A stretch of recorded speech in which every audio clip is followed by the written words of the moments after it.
Salut les devins, c'est Saikyu. Voici ma review du chapitre numéro 59 du manga Dragon Ball Super qui nous est parvenu déjà par les leaks, mais qui nous est parvenu maintenant légalement, officiellement, et je vous mets le lien en description pour pouvoir le lire. Il n'y a que de l'anglais et de l'espagnol disponible officiellement. C'est pour ça que je ne partage pas de VF malheureusement. Donc dispo sur le site de Manga Plus par Shueisha, le lien est en description. Et donc pour ce chapitre-là, alors pour un petit avis global en deux mots, je suis un peu perdu ce mois-ci. C'est vrai que j'ai toujours l'habitude d'ouvrir mes reviews en vous donnant un petit aperçu au final de ce que va être la review et de ce qu'est mon avis au global. Et là je suis un peu mitigé quand même. Mitigé pas au sens où il y a beaucoup de mauvaises choses et beaucoup de bonnes choses. Mitigé au sens où ce chapitre il te perd un petit peu et au final je me rends compte et je constate qu'il est juste dans la continuité de ce que je vous disais déjà. Ça fait un nombre de mois que je ne compte même plus aujourd'hui, tellement de fois je le répète, où je vous dis qu'il y a un souci de rythme, aussi cool que soit l'histoire de Moro, aussi cool que soit l'histoire de Merus, de Vegeta Yardra, de Goku Ultra Instinct, etc., ça ne remet pas ça en cause. Aussi cool que tout cela est, eh bien ça n'empêche pas qu'il y ait un gros problème de rythme, et ça se ressent ici encore une fois aujourd'hui. On avait Ryokutia à vous rappeler pour les spoilers. Pour ceux qui connaissent pas, c'est un japonais qui chaque mois nous donne les spoilers du chapitre à venir, etc. Et il nous a dit que ce mois-ci, le combat il le trouvait cool, là, de Goku Ultra Instinct, etc. Mais en fait, le chapitre, selon lui, était une perte de temps. Et en fait, il a pas tort, parce que la progression dans ce chapitre-là, qu'on est en droit d'attendre parce qu'on n'a qu'un chapitre par mois et qu'un chapitre est relativement conséquent, il fait environ 45 pages, on doit quand même avoir un minimum de cheminement qui a été réalisé de chapitre en chapitre, et bien là c'est difficile, très difficile à percevoir.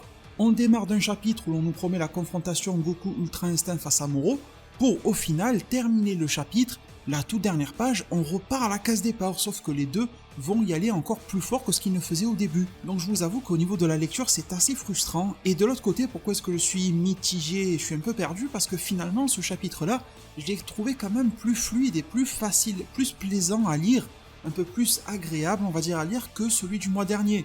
Donc voilà, je sais pas si vous arrivez à capter mon émotion et je sais pas si je la retranscris clairement, vous me direz en zone de commentaire, mais c'est quand même ce que j'ai ressenti, j'arrive pas à me hyper à 100%, j'arrive pas à être déçu à 100%, c'est un petit peu bizarre. Malgré tout, ce chapitre ouvre quelques portes intéressantes. On espère, parce que ça arrive à des fois dans Dragon Ball que des portes sont ouvertes et ne sont jamais refermées, c'est-à-dire qu'on nous explique jamais ce qu'il y a derrière dans le scénario.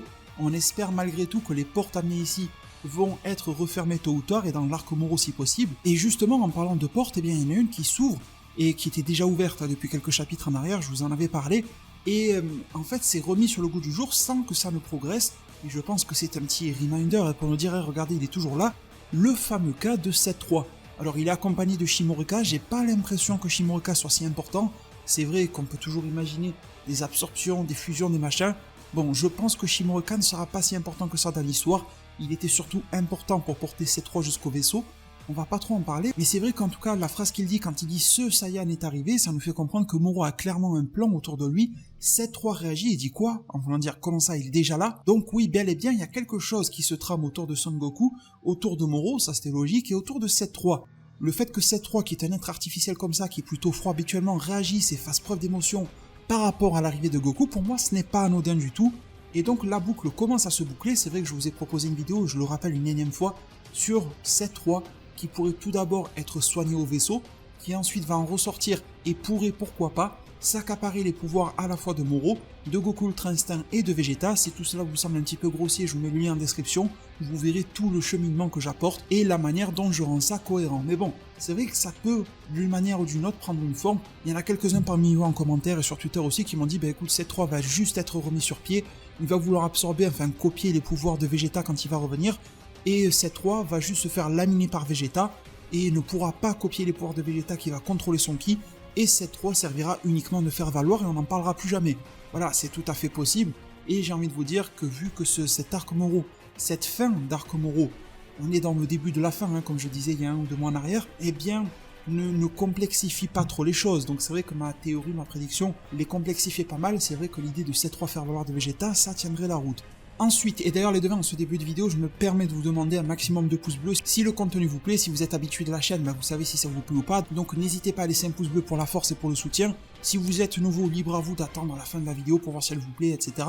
Mais dans tous les cas, votre soutien m'est extrêmement précieux et ça m'aide pour le fameux référencement sur YouTube, c'est réellement efficace. Alors pour la suite du chapitre, eh bien il est principalement gavé de combats. C'est pas mal, Dragon Ball, ce n'est pas que du combat, mais c'est aussi en grosse partie du combat, et ça l'est devenu de plus en plus au fil du temps, on va pas se le cacher. Donc un combat qui s'annonce sous de belles augures, le Goku Ultra Instinct donc non maîtrisé, et ce chapitre-là nous confirmera qu'il n'a pas le maîtrisé, et ça correspond à la vision des choses que j'avais totalement pour ce Son Goku. Et on a Moro qui reste énigmatique sur le fait de est-ce qu'il connaît l'Ultra Instinct ou non. Il lui dit « Je ne pensais pas qu'une forme de vie si basse comme toi, Goku, pourrait connaître et apprendre une telle technique divine. » Mais est-ce que Moro est familier avec cette technique divine de l'Ultra Instinct? C'est vrai qu'il a su du premier coup d'œil qu'elle était divine, mais est-ce qu'au final, il voit que ça a l'apparence du divin et que de manière générale les techniques divines sont toujours un petit peu farfelues comme ça? C'est difficile à comprendre et le passé de Moro serait extrêmement important à découvrir, bien évidemment en espérant qu'il ne tienne pas sur un post-it comme celui de Jiren, ce qui serait dommage. Donc une fois que ces petits blablas sont faits, eh bien on a le combat de Goku Ultra Instinct face à Moro. Alors je vais pas rentrer dans le détail de chaque page, de chaque case, ça ferait une review super longue et super inintéressante pour vous, et même pour moi à la faire ça serait pas intéressant. Donc dans sa globalité, le combat Goku Ultra Instinct Moro, qu'est-ce que j'en pense? Eh bien là encore une fois je suis mitigé. Mitigé parce qu'il y a quelques petits éclats, pas forcément de génie, mais quelques petits éclats de lumière de la part de Toyotarou. Il y a certaines phases où tu as une mise en scène intéressante.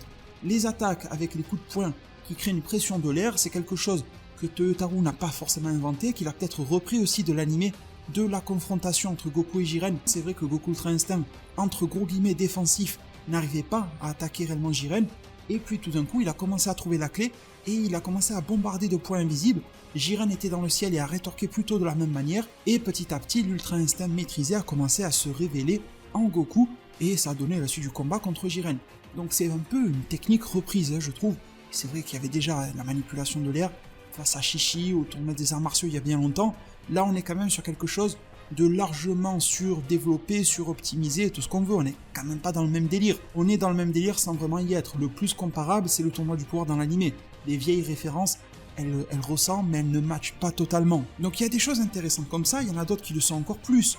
Comme quand Goku va comprendre que Moro n'est qu'une illusion et qu'il va flip, là d'un coup il va se retourner pour trouver quelle est la bonne. Et on sent cette petite impression de maîtrise de son corps, de vitesse. Encore une fois, pendant le Kamehameha, en parlant de ça, on a aussi une scène qui est reprise très sûrement de l'anime. Je pense que Toyotarou, pour faire les scènes de combat de Goku Ultra Instinct, a rematé l'anime pour se donner des idées. Du coup, on a une scène qui ressemble énormément à celle de Kefla, Moro incarnant Kefla, Goku Ultra Instinct incarnant lui-même. On a Moro qui s'entoure d'une aura d'énergie électrifiée, j'ai l'impression. Ça va même vaporiser Sakambo, il va l'envoyer partout, de manière presque aléatoire d'une certaine manière, en visant un petit peu sûrement, mais bon, ça tombe un petit peu là où ça tombe. Et Goku va commencer à formuler un Kamehameha. Il y avait la même chose avec Kefla. Elle commençait à lui balancer des éclairs un petit peu partout, des éclairs rouges de mémoire. Et donc Goku commence à charger son énergie, et en même temps il tape des esquives, et en même temps il court. Ça fait une belle mise en scène. En termes de belle mise en scène aussi sur l'Ultra Instinct, là où on sent qu'il est un petit peu différent, c'est quand les boules de ki, ça on l'avait vu dans les pages brouillons, s'apprêtent à toucher Son Goku, et que tout d'un coup sur la page suivante, on dirait presque du Toriyama dans l'impact et la rapidité de la mise en scène, mais tout en étant efficace. C'était quelque chose qui était très propre à Toriyama. Même les grands mangaka actuels mettent pas mal de cases à dérouler une scène. Toriyama gérait mieux cette partie-là. Il y a des parties que les autres mangaka actuels gèrent mieux que Toriyama, attention, faut pas se le cacher. Mais c'est vrai que sur ça, il avait un coup de génie que personne ne sait reproduire. Et sur ce coup-là, sur cette case, on va lui attribuer à Toyotarou, c'est vrai qu'il est un petit peu repris de ce génie-là, mais ça n'a pas duré, ça aurait duré 2-3 cases sur un chapitre de 45 pages, dans laquelle on voit d'un coup en gros plan, Goku qui s'avance mais de près face à Moro. J'aurais presque kiffé qu'il nous fasse un plan un peu comme dans l'épisode 110, vous savez, quand il y avait le front contre front de Goku Ultra Instinct. Heureusement que Goku n'était pas tombé contre le très célèbre Hermano de Jiren, parce que là, sinon, au niveau front, on n'en finirait plus. Mais en vrai, une scène comme ça où Goku aurait collé sa tête à celle de Moro, franchement, ça m'aurait énormément plu. Après, c'est vrai que Goku se serait exposé à une absorption d'énergie ou autre. D'ailleurs, on va s'en parler de l'absorption, ne vous en faites pas. Mais il y avait un bon début de mise en scène, et bon voilà, ça n'a pas été plus loin. Donc vous comprenez, et encore il y en a d'autres, des scènes comme ça que je pourrais vous citer, mais on va pas toutes les faire, du moment où vous avez compris, capté l'idée de fond que j'ai, c'est le plus important. Mais de l'autre côté, pourquoi est-ce que je suis mitigé? C'est parce que si tu prends tout le reste, toutes les autres cases, toutes les autres pages, mis à part quelques petits coups astucieux comme ça de la part de Toyotarou, bah tu t'y retrouves pas sur cet Ultra Instinct. Tu as l'impression de voir un espèce de Super Saiyan, en fait, de nouveau Super Saiyan. C'est le Super Saiyan Blue 2, c'est le Super Saiyan White, le Super Saiyan 4, voilà, vous voyez ce que je veux dire? Un énième power-up Saiyanesque, un nouveau boost de puissance et surtout de vitesse, avec une aura des plus basiques, même quand Moro va commencer à activer la sienne. Il y a très peu de différence entre l'aura de Moro et celle de Goku, un petit peu le côté crayonné noirâtre autour de Moro se ressent, mais voilà, et j'avais fait la même remarque il y a un an ou plus dans le tournoi du pouvoir en manga, l'aura de Jiren et l'aura de Goku, Ultra Instinct, c'était à 98% la même. Alors c'est vrai, vous allez me dire que dans l'anime, l'aura de Goku Ultra Instinct et celle de Jiren rouge, la Full Power, se ressemblent énormément en termes de texture, il n'y avait que la couleur qui changeait. Mais au moins, elles avaient le privilège d'apporter quelque chose d'inédit, vraiment d'inédit, avec ses particules et tout ça, et quelque chose de somptueux. Mais là, c'est juste quelque chose de basique, même quand Krillin Power Up, et c'est vraiment pas un troll, il n'y a pas de blague, il n'y a pas de vanne derrière ça. Quand Krillin Power Up, dans Dragon Ball ou Dragon Ball Super, ça fait la même aura que Goku Ultra Instinct dans le manga. Donc je comprends, et j'ai pu en parler avec quelques dessinateurs de fans manga, qui sont des amateurs, mais qui quand même manient la plume, manient le dessin, etc., et qui m'ont dit que c'était relativement difficile de retranscrire cette aura-là, de retranscrire une aura d'Ultra Instinct, mais en même temps, ils m'ont fait part du fait que on aurait pu, et Toyotaro, accompagné de Toriyama, aurait pu sûrement trouver quelques petites astuces pour la rendre un petit peu plus particulière et moins lambda et moins générique que ce qu'elle n'est. Mais encore, les devins, si ce n'était que l'aura, franchement. Bon, c'est vrai que l'aura, ça fait le charme. Mais bon, le problème aussi, c'est que, au-delà des cases et des pages que j'ai citées tout à l'heure, si tu regardes le combat de Goku Ultra Instinct, ça ressemble juste à une transformation Saiyan de plus, alors que c'est censé être une technique divine et tout ça. Et en fait, c'est juste un boost dans le manga de puissance et de vitesse. Et c'est un défaut que l'anime partageait déjà à moitié. J'en ai parlé dans une vidéo il y a une semaine, j'en ai parlé dans d'autres vidéos il y a peut-être plus d'un an ou deux. Je vous disais que les débuts de l'Ultra Instinct sont clairement les meilleurs dans l'épisode 110 face à Jiren, dans l'épisode aussi face à Kefla. Goku, en mode non maîtrisé, genre entre guillemets défensif, cheveux noirs, nous tapait des mouvements vraiment venus de l'espace. On n'avait jamais vu ça. Jusqu'à ce que Goku active l'Ultra Instinct aux cheveux gris, il tapait encore des choses qu'on n'avait jamais vues. On voyait même plus Goku, c'était juste son aura argenté qui se déplaçait, Jiren ne voyait plus les coups arriver, et une fois qu'il a activé l'Ultra Instinct argenté, il a tapé un putain de regard de tueur, ça avait l'air classe, ça avait l'air cool, on était trop épais pour l'épisode suivant, et puis tout d'un coup, même si son aura était très jolie, ça faisait le taf, mais au niveau des mouvements, Goku ne faisait rien de novateur dans Dragon Ball, alors que ça avait été fait précédemment. Et malheureusement, depuis le tournoi du pouvoir en manga, l'Ultra Instinct n'a jamais réellement instauré de phase de combat qui soit similaire, identique ou même meilleure, on aurait pu peut-être l'espérer, à celle de l'anime, des débuts de l'Ultra Instinct dans l'anime. Et ça, c'est dommage. C'est dommage parce que l'Ultra Instinct, c'est quelque chose de très novateur, c'est quelque chose dans lequel tu sens que Toriyama, et ça, si vous avez suivi un petit peu ma chaîne YouTube ou si vous avez lu des interviews, etc. de Toriyama, vous savez qu'il a toujours été un très grand fan, très grand amateur d'arts martiaux. Et il est même très ami avec Jackie Chan. Enfin, vous voyez, vraiment le mec il kiffe à fond. Il travaillait ses planches de Dragon Ball, il y avait des films qui tournaient en fond, etc. sur sa télé d'arts martiaux asiatiques. Donc vraiment, là, l'Ultra Instinct était une consécration du guerrier pour Goku. Plus, c'est lié aux anges dans l'histoire, donc c'était astucieux, vraiment. C'était quelque chose qui dépassait Beerus en termes de maîtrise de cette technicité-là. Et pourtant, ça ne se retranscrit pas. Et doublement mitigé, presque déçu, parce que je m'attendais à ce que, pourquoi pas, Merus fasse son petit effet. Et au final, Merus, bon, c'est déjà pas mal, mais il aura travaillé un petit peu sur l'endurance, la stamina de Goku. Mais quel est l'impact de Merus sur l'aptitude à se mouvoir de Son Goku en Ultra Instinct? Elle est zéro. Je m'attendais quand même à un nouveau mouvement, à une nouvelle prise. Je m'attendais à même une nouvelle technique de manipulation du ki. Quelque chose, quoi. Même dans le film des Best Broly, on avait des choses nouvelles sur la Seiji God avec Goku qui paralyse Broly, avec Vegeta qui envoie des petites pastilles d'air sur Broly. C'était pas ça qui allait battre Broly, mais au moins c'était beau et ça apportait quelque chose, ça renouvelait un petit peu les combats dans Dragon Ball. Là, on l'a pas. Donc c'est vraiment très dommage, et donc cet impact de Merus, mis à part de rallonger entre gros guillemets les capacités de Goku, voilà, on n'en sait pas plus, on n'en voit pas plus, et ça a pas l'air d'être au programme du jour, et c'est en ça que je suis mitigé sur ce combat, parce que on aurait pu pas avoir plus, j'ai pas besoin de plus, voilà, le combat c'est pas mal étendu, il va s'étendre dans le 60, en termes de quantité on est servi.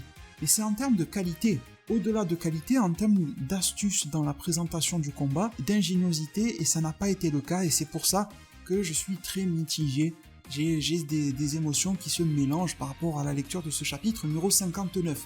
Vous me direz bien évidemment quelle est la vôtre en zone commentaire, et je pense qu'on est tous d'accord que, au final, là, on voit un combat d'une très grande envergure entre Goku Ultra Instinct et Moro, peut-être pas le plus grand combat de Dragon Ball, parce que je pense qu'on a déjà vu des combats à plus haut niveau que ça précédemment, mais c'est pas grave, on n'a pas toujours besoin d'aller plus haut pour faire plus impressionnant.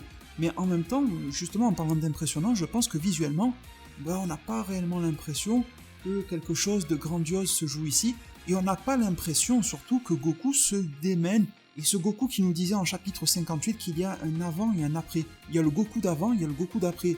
Il est où le Goku d'après en fait? Parce que là, c'est juste une rallonge qui a été fournie au Goku d'avant. Voilà, il y a une extension, mais c'est pas un renouvellement. Et c'était à ça que je m'attendais, et ça, je ne l'ai pas eu, ou en tout cas, je l'ai très peu eu dans ce chapitre-là, et c'est réellement dommage. Donc, au-delà de ça, en termes de résultats du combat, eh bien, on nous apprend dedans, et c'est le constat que font Gohan et Piccolo, que en termes de force brute, les deux sont à peu près égaux. Goku Ultra Instinct et Moro, malgré tout, il est fait la remarque, et ça se verra, parce que Moro va s'en prendre plein la gueule, et bien qu'en termes de vitesse, Goku Ultra Instinct non maîtrisé dépasse Moro. Donc ça, c'est plutôt intéressant. Encore une fois, eh bien, ça donne raison à la vidéo que j'ai pu faire sur Goku Ultra Instinct vs Moro, le vainqueur selon moi. Je vous disais que selon moi, les mouvements, c'est vrai que je parlais pas de vitesse, mais bon, les mouvements, ça revient presque au même, allaient dépasser et surprendre Moro, mais qu'au final, Moro s'en sortirait pas trop mal, même s'il allait perdre dans un premier temps, qu'ensuite il allait dévoiler, révéler son plein pouvoir, chose qu'il fait à la fin du chapitre, et qu'ensuite ça sera à Moro de reprendre tout doucement le dessus sur le combat pour justifier une approche et une arrivée de Vegeta. Pour le moment, la seule chose qui manque à l'équation, c'est l'absorption de l'énergie de Moro.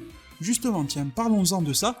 Eh bien, on a une soi-disant justification dans le chapitre, dans laquelle Moro va essayer de nous justifier pourquoi il n'absorbe pas, et là, j'ai réellement senti que Toyotarou essayait de se démerder lui-même du piège dans lequel il s'est mis. C'est un petit peu dommage. Encore une fois, vous voyez cet aspect mitigé, c'est tout simplement que Moro n'absorbe absolument pas Goku, il a le temps, il pourrait, il a certaines ouvertures pour le faire, il arrive même à la fin à l'attraper entre ses deux bras, donc quoi de plus facile qu'à ce moment-là, mais il ne le fait pas. Alors que je vous rappelle qu'il n'a même pas besoin de toucher les gens pour les absorber. On aurait pourquoi pas pu se dire aussi que le ki de l'Ultra Instinct ne serait pas absorbable pour une raison qui nous serait expliquée. Peut-être que Merus dirait l'Ultra Instinct donne à son utilisateur un ki de type angélique. J'avais fait une vidéo d'ailleurs sur tous les types de ki dans Dragon Ball. On aurait pu avoir l'avènement du Tenki, le ki des anges. Je vous mets le lien de la vidéo en description pour comprendre tout ça, et nous dire que Merus n'est pas capable de le gérer ou de l'absorber, ou peut-être qu'il est tellement démoniaque qu'il ne peut pas, etc. Bref, ça aurait pu marcher. Autre chose qui aurait pu être mise en avant, et celle-là aurait été dégueulasse, c'est la super vitesse de Goku. Alors à un moment du chapitre, il y a Gohan et Piccolo, ils sont très joyeux, ils sont tout heureux, et ils disent « Ouais, il va tellement vite Goku que Moro ne peut pas absorber son énergie, tout ça. » Alors, on y a cru, pas à ce moment-là du chapitre, on a l'impression que c'est ça, et je vous ai déjà donné mon avis dans une autre vidéo, je vous ai dit que je trouvais que ça c'était pourri. Pourri parce que, voilà, c'est pas novateur, c'est une explication toute conne, et en plus ça désamorcerait un hypothétique Vegeta de retour de Yardra qui lui aurait appris une vraie technique permettant d'empêcher Moro d'absorber, un peu façon Daikaioshin, donc ça serait tout simplement débile. Et en fait non, c'est même pas ça, parce que à la fin, après que Gohan et Piccolo aient réagi sur ça, Moro il dit « Bah tu sais Goku, en fait je suis capable d'absorber, y a pas de problème avec ça, mais par contre faut pas croire que je le fais tout le temps, c'est juste que je le fais quand j'ai faim. En fait, quand j'ai besoin de remplir mon estomac, eh bien je mange. Et c'est quasiment un effet secondaire le fait qu'en mangeant je deviens plus fort. Donc en gros ce qu'il veut nous dire, c'est comme nous, vous voyez les devins, quand on va manger, imaginons on va manger une salade, on va manger des frites, on va manger ce que vous voulez, et notre nature humaine de base, parce qu'on a tous été déformés par nos sociétés de consommation, eh bien veut qu'on se nourrit au moment où le corps en a besoin, et donc au moment où on a faim. D'une certaine manière, vraiment vulgarisé, ça marche comme ça. Donc il n'y aurait pas de logique en fait de faire un repas alors que je viens tout juste d'en faire un. Si je viens de manger des pâtes, je vais pas me taper une pizza juste après, même si j'aime la pizza. C'est un peu ça que veut nous dire Moro, mais franchement, là encore une fois, c'est un petit peu con-con, parce que si tu sais que l'effet secondaire, c'est que tu vas devenir extrêmement plus puissant, et que là tu as un monstre de puissance qui est Goku face à toi, qui a débloqué une technique divine et tu peux pomper son énergie, c'est quand même intéressant de se faire une petite indigestion, non? Vous allez me dire ce que vous en pensez. Alors après, je ne sais pas si ça lui cause des problèmes de type diarrhée, mais enfin, franchement, je trouve que l'explication, elle est là pour être mise là, et que Toyotarou a fait ce qu'il a pu pour essayer de faire passer la pilule, mais la pilule est trop grosse et trop bizarre pour pouvoir passer, en fait, et ça manque d'eau, là. Vous voyez, ça reste coincé.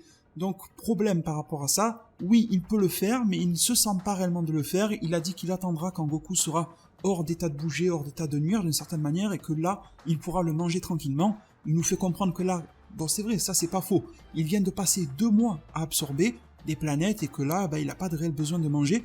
Alors par contre, là où ça pourrait être intelligent, c'est si Moro a menti, on l'a déjà vu à de nombreuses reprises mentir, et jouer de son esprit Moro et de surpasser Vegeta et Goku à ce niveau-là, et qui fait genre à Goku, ouais tu sais je veux pas parce que bon voilà j'ai pas besoin, ou j'ai pas envie, j'ai pas faim, mais peut-être que Moro a une limite aussi. et ça, il essaie de la cacher, de la travestir d'une manière ou d'une autre. Il vient de bouffer des choses, des planètes pendant 2 mois, et peut-être qu'à un moment, ses réserves, il peut pas les amplifier plus que ça. Peut-être qu'il y a une sorte de temps de digestion, justement, vu qu'on parle de nourriture, et tant que ça n'a pas été fait, il y a quelque chose qui fait qu'il ne peut plus absorber. Le tuyau, il est fermé, ça ne rentre pas, tant que quelque chose n'est pas sorti, et qui va pas dépenser du ki, ou peut-être avoir la fameuse diarrhée dont je vous parlais. Non, mais blague à part, ça fonctionne peut-être comme ça, et il faudrait que ça soit expliqué plus tard. Ça voudrait dire que Moro, un peu comme Itachi nous dit dans Naruto, toute technique et tout ennemi a ses limites, et à ses points faibles, eh bien Moro aurait aussi son point faible avec une limitation d'absorption, de peur que s'il absorbe Goku, il finisse par imploser, comme a pu imploser Sagambo en recevant trop d'énergie. Ça serait intéressant de tourner comme ça, que Moro ait menti. Bon, mais voir Goku tomber dans ce piège-là, c'est un petit peu grossier aussi. Alors, dans ce chapitre-là, 2 petits points liés à Piccolo. Alors, Piccolo, bon, on va pas parler de son utilité, hein. Maintenant il est là au stade de narrateur, hein, avec Gohan, ils servent plus qu'à ça pour foutre un petit peu d'ambiance, parce que sinon il y a personne, hein, c'est désertique autour de Goku et de Moro, il y aurait personne pour donner ce petit effet, waouh, le combat est magique et tout ça, ça arrive tout le temps, hein, c'était le cas dégradé en tournoi du pouvoir et tout, ça marche toujours, ça c'est pas un problème, et puis on sait tous très bien que Piccolo n'allait pas se taper contre Moro, c'était une évidence.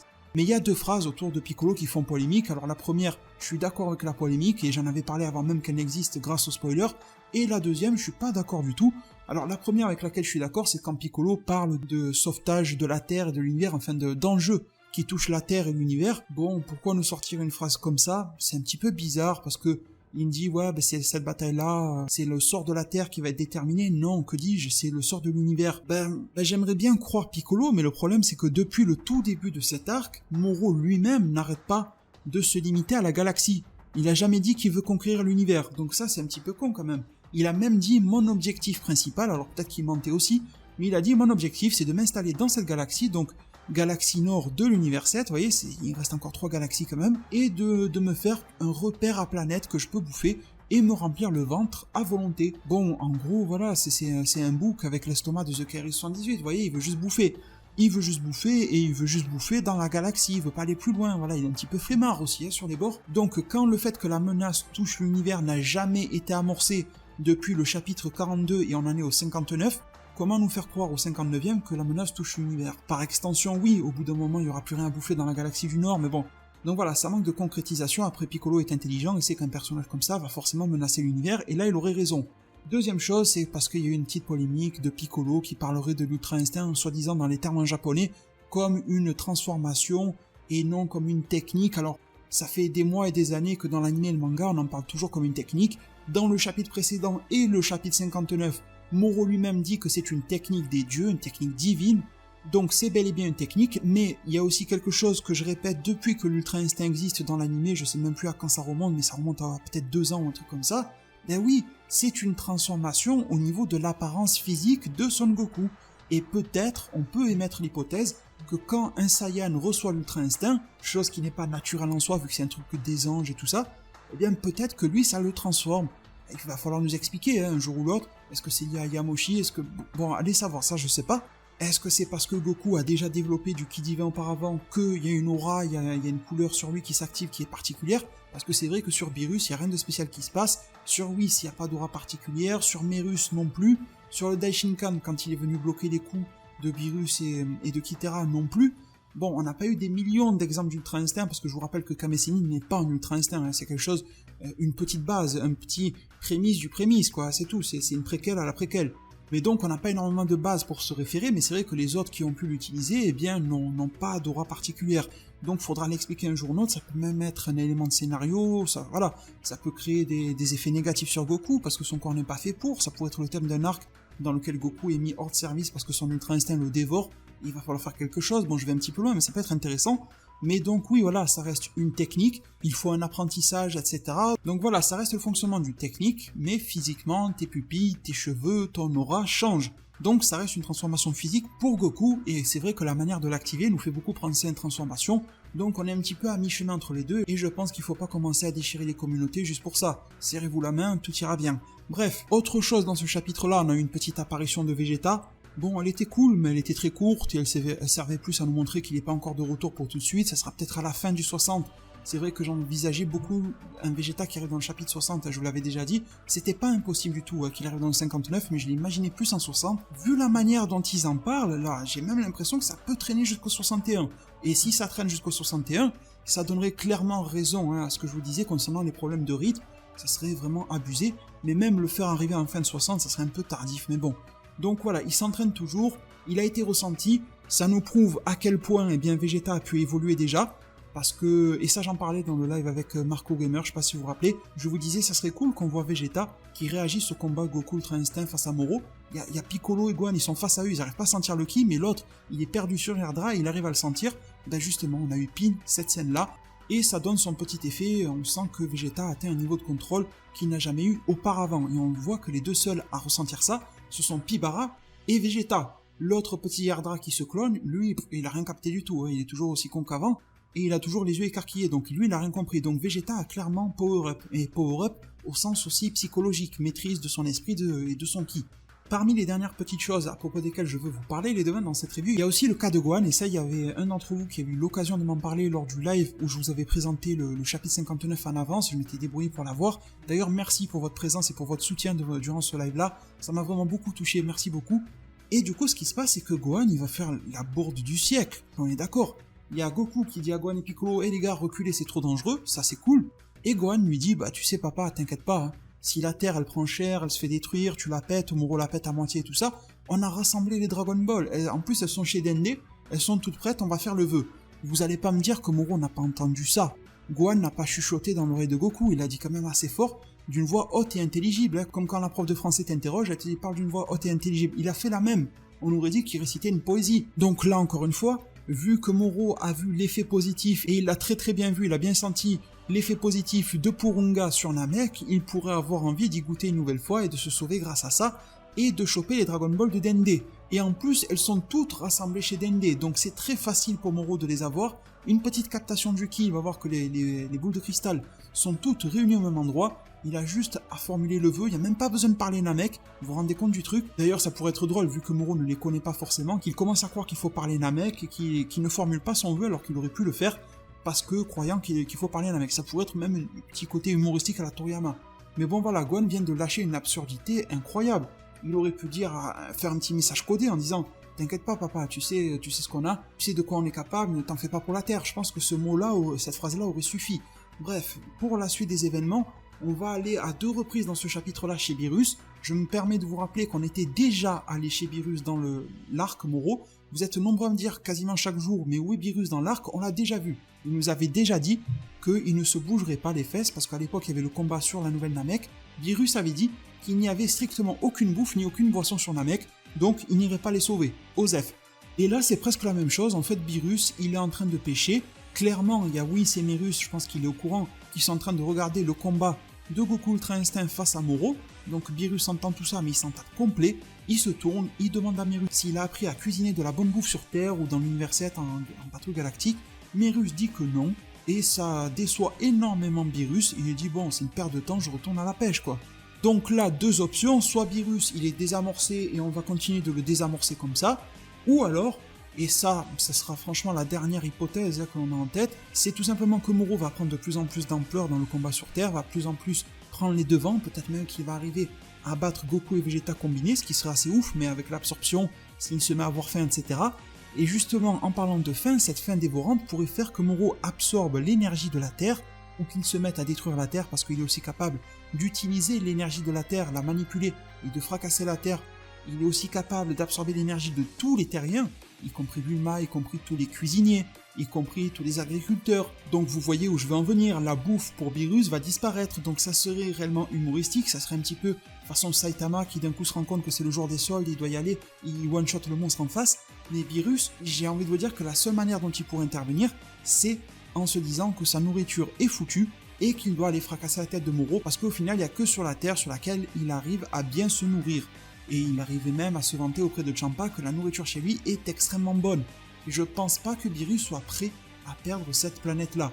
On verra bien où ça en arrive par rapport à ça. On va aussi se parler du cas de Merus et de Whis. Déjà, première incohérence, c'est que, Whis avait dit à Merus, suis-moi, enfin je t'emporte avec moi, on va retourner dans notre monde des anges, et il était donc implicité et supposé qu'ils allaient revoir le Daishinkan, pourquoi pas qu'il allait lui passer un sermon ou quoi, ou peut-être que Merus allait subir une punition, ou être isolé, enfin je ne sais pas, mais en tout cas le monde des anges. On se retrouve sur la planète de Beerus. Alors, soit on nous sort une énormité comme quoi la planète de Beerus se trouve dans le monde des anges, mais ça n'a jamais été introduit, et ça serait rude de l'introduire comme ça, ou alors il y a eu une stricte et très grosse incohérence, un oubli ou quelque chose comme ça, peut-être que de base, Toyotarou prévoyait de les emmener là-bas, Toriyama lui a dit non, ce délire-là c'est trop pour le moment, on le fera plus tard, et Toyotarou a oublié qu'il avait déjà annoncé le truc. Sincèrement, je sais pas, je pense pas qu'il soit si amateur que ça, mais là il y a un truc qui cloche et ils ne sont pas là où ça avait été annoncé, c'est très étrange. Autre chose aussi qui cloche, c'est le fait que Whis, presque il allait fouetter la gueule à Merus dans le chapitre précédent, enfin pas le précédent mais il y a 2 ou 3 chapitres en arrière, quand il est venu le récupérer et tout ça, il y avait Merus qui s'agenouillait, c'était très classe comme scène, et là il lui dit « Ah bah félicitations mon poteau Merus, t'as très bien entraîné Goku Ultra Instinct, et franchement je suis fier de toi ». Donc il y a un double discours chez Whis qui est très étrange, il était contre Merus et là il le félicite de ce qu'il a fait, donc en termes de lieu et en termes de dialogue, il y a quelque chose qui cloche et quelque chose qui est très difficile à comprendre. Au-delà de ça, au niveau des 2 apparitions de Merus, elles nous serviront à nous parler de l'Ultra Instinct maîtrisé aux cheveux gris, donc argenté si vous voulez, et Merus dit que non, il n'a pas pu l'apprendre à Goku, et étant donné que c'était impossible dans ce laps de temps-là, peut-être qu'avec plus de temps c'était possible, on n'en sait rien, ils se sont focalisés sur la durée d'utilisation de l'Ultra Instinct, le premier niveau, les prémices, et du coup sur l'endurance ou la stamina, vous appelez ça comme vous voulez, ce qui est en soi plutôt pas mal, ce qui est en soi plutôt logique aussi, et ça je vous l'ai déjà expliqué à de maintes reprises auparavant sur ma chaîne YouTube, je vais pas refaire le film. D'ailleurs, petite parenthèse, parce que Moro dans le chapitre confirme que Goku n'était pas en Ultra Instinct face à Sagambo. Donc voilà, maintenant nous avons la réponse. C'est vrai que ça avait créé un débat, ensuite j'avais sorti une vidéo dans laquelle je vous donnais mon avis, en vous disant que Goku n'avait pas sorti Ultra Instinct face à Sagambo. Moro vient de le confirmer, bref, petite parenthèse, c'est pas très important. Et du coup, on nous fait tout un speech sur la stamina et tout ça, des choses qu'on connaît déjà d'une certaine manière par rapport à l'Ultra Instinct, et choses qui viennent d'une certaine manière aussi clôturer le sujet sur est-ce que Goku maîtrise l'Ultra Instinct argenté. Peut-être que ça va sortir une dernière fois, un coup final face à Moro ou quoi pendant quelques minutes, mais on se rend compte alors que Goku, qui était très déterminé à battre Moro, il n'avait pas énormément d'atouts dans sa manche. Il est revenu avec l'Ultra Instinct, certes à volonté, l'Ultra Instinct non maîtrisé cheveux noirs qui est beaucoup moins efficace, bien qu'il soit impressionnant, que la version argentée, et le pire c'est qu'il ne peut pas la tenir réellement très longtemps. Le combat là il dure environ 45 pages, il va s'étendre dans le prochain, mais en termes de temps, ça fait combien de temps ça? 15 minutes, 30 minutes, un truc comme ça va pas voler très haut. Donc les acquis de la part de Merus sont pas si excessifs que ça, bien qu'en soi déjà franchir le cap de l'activer à volonté un peu comme une transformation, c'est déjà beaucoup, et c'est vrai qu'en ça, Merus, qui n'est pas un ange aguerri, a fait du beau travail. En parlant de Merus, je me demande aussi s'il ne va pas devenir une sorte d'acolyte constant de Whis dans Dragon Ball Super à l'avenir, vu qu'on nous le ramène sur la planète de Beerus. Est-ce que Whis ne va pas devenir son nouveau formateur? Première étape, formation dans la patrouille galactique. Deuxième étape, je te forme dans l'univers 7.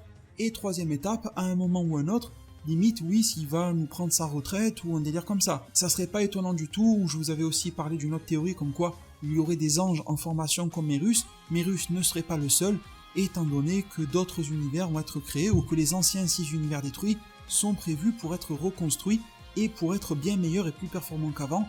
Du coup, on prend le temps de former les anges, de former les dieux de la destruction, de former les Kaioshin et tout ça, pour amener 6 univers qui ont été détruits dans le passé et qui ne commettent plus les erreurs qui ont conduit à leur destruction, parce que sûrement que Zeno était très fâché contre ces univers pour en arriver à les péter. Donc voilà, un des 2 cas est possible, mais bon, le running gag d'avoir toujours Merus qui est collé au basket de Whis, pourtant j'aime bien Merus, vous le savez, mais ça m'intéresse pas énormément. J'aime beaucoup le duo, j'aime vraiment beaucoup le duo Whis et Beerus, je trouve qu'il apporte de la fraîcheur.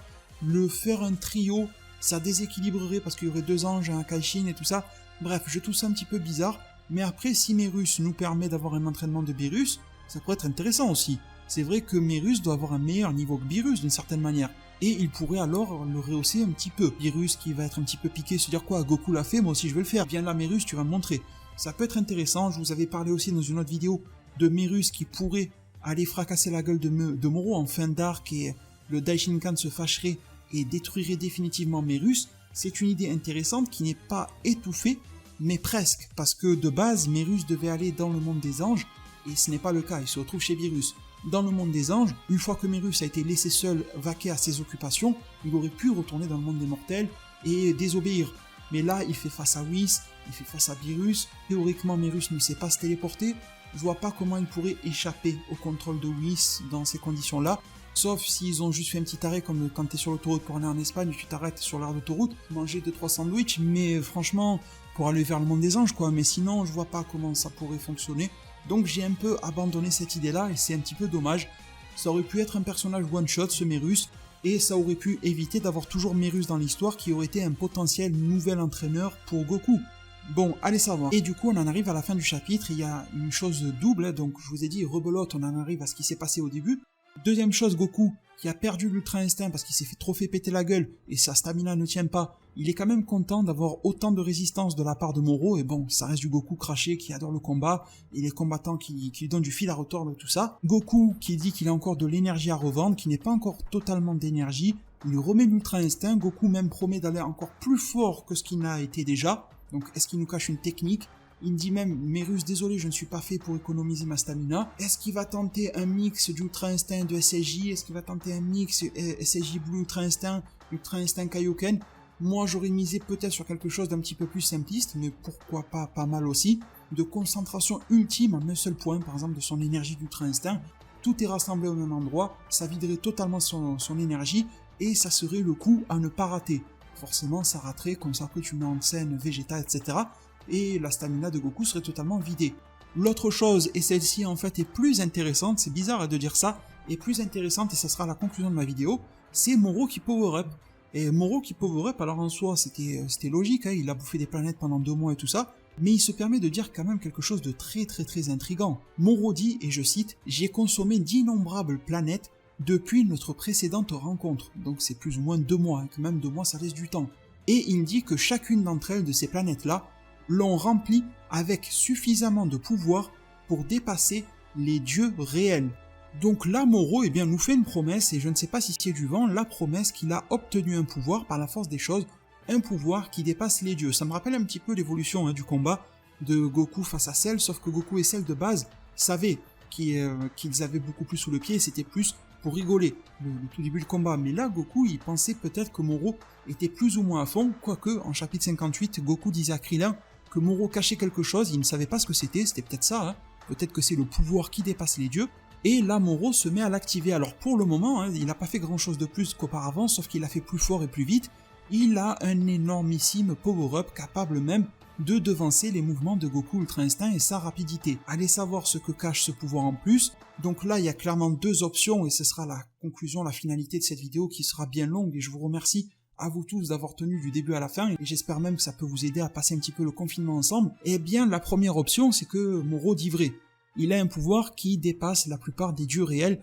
Alors c'est clair, ça n'inclut pas les anges, ça inclut au moins les Akaishin.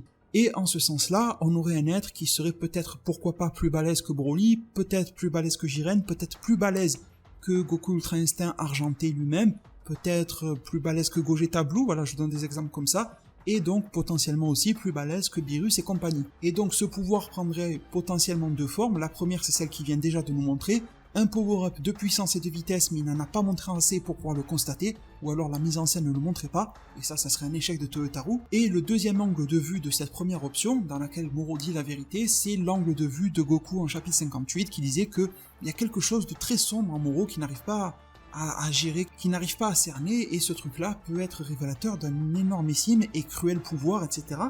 Et donc là, eh bien, on aurait une technique, même dans le chapitre, il y a même Moro qui dit, tu sais Goku, le fait de sceller tes mouvements, c'est une de mes innombrables techniques. Donc voilà, ça peut être aussi un pouvoir un petit peu plus à la Yardra, à la Vegeta, un pouvoir magique, télékinésie, un pouvoir psychologique, quelque chose comme ça, qui fait que ça dépasse même les dieux eux-mêmes, un pouvoir qui arrivait à les soumettre. Ça serait l'hypothèse où Moro dit vrai.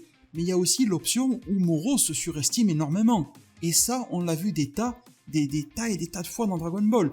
Et la plus récente, ce n'était pas dans le canon de Dragon Ball, c'était dans Super Dragon Ball Heroes. On a eu un très bel exemple de fail de la sorte, c'était Ultimate Atsu. Je pense que vous en rappelez. Personnage qui prétendait être supérieur à Zeno, donc potentiellement supérieur aux anges, au Daishinkan, il pensait être un God Slayer, donc un chasseur, un tueur de dieux, etc.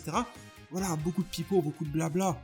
Et voilà, il avait que de la bouche en fait le mec, et dès qu'il est apparu la fusion de deux mortels simplement, c'est-à-dire Gogeta et Seiji Blue, qui est extrêmement balèze, mais au final c'est pas un dieu, et il y a des dieux plus puissants que Gogeta et Seiji Blue, les anges, Zeno, probablement que même s'il n'est pas combattant, il peut détruire d'un claquement de doigts Gogeta Blue. Eh bien, Ultimate Atsu n'a pas fait long feu, il n'a pas duré très longtemps du tout. Il n'a pas opposé une énormissime résistance à Gogeta et Seiji Blue. Donc il y a les deux options là, et je crains que Moro ne se surestime pas mal, même si mon cœur de fan de Dragon Ball voudrait que ça soit la première option, et que Moro a réellement un pouvoir capable de surpasser les dieux. Après tout, rappelez-vous, Zamasu a causé énormément de tort. Dans la timeline alternative, il a fait preuve d'intelligence, il a tué tous les Kaioshin, et en même temps, vu qu'il y a un lien de vie et de mort, ça a tué tous les Akaishin. Sans énormissime pouvoir qui dépasse les dieux, Zamasu et Goku Black ont fait fort. Imaginez si Moro a réellement ce type de pouvoir-là, et là on pourrait alors retomber sur ce que je vous disais tout à l'heure, même une fois que Vegeta sera arrivé, il est possible que si Moro parle vrai et qu'il détient un tel pouvoir, qu'il surpasse Goku et Vegeta, et que voyant la Terre se faisant exploser, Beerus décide d'intervenir, et que l'on aurait la confrontation d'un vrai pur dieu, dieu de la destruction de l'univers 7, un des plus balèzes de tous les dieux de la destruction, Beerus en personne, face à Moro qui lui a la prétention d'obtenir un pouvoir qui dépasse les dieux réels eux-mêmes. Ça en est alors la fin de cette review-là, elle aura été très longue et comme d'habitude, n'hésitez pas à me laisser un maximum de commentaires pour me dire si vous êtes resté jusqu'à la fin. Vous savez que je vous mets toujours un petit cœur, ça me fait vraiment extrêmement plaisir, ça me touche beaucoup quand vous êtes resté avec moi du début à la fin dans une telle vidéo. De mon côté, c'était un pur plaisir, comme chaque mois, renouvelé de vous partager tout ce que j'avais en tête et toutes les petites analyses, etc. que j'avais par rapport à ce chapitre-là. On se tient au courant pour le chapitre 60 sur cette même chaîne YouTube. Pour cela, n'hésitez pas à vous abonner, activer la cloche des notifications, à bombarder un maximum de pouces bleus si mon contenu vous a plu et si vous souhaitez le soutenir. Merci infiniment pour tout. Prenez tous alors extrêmement bien soin de votre futur, et à plus pour de prochains arts divinatoires.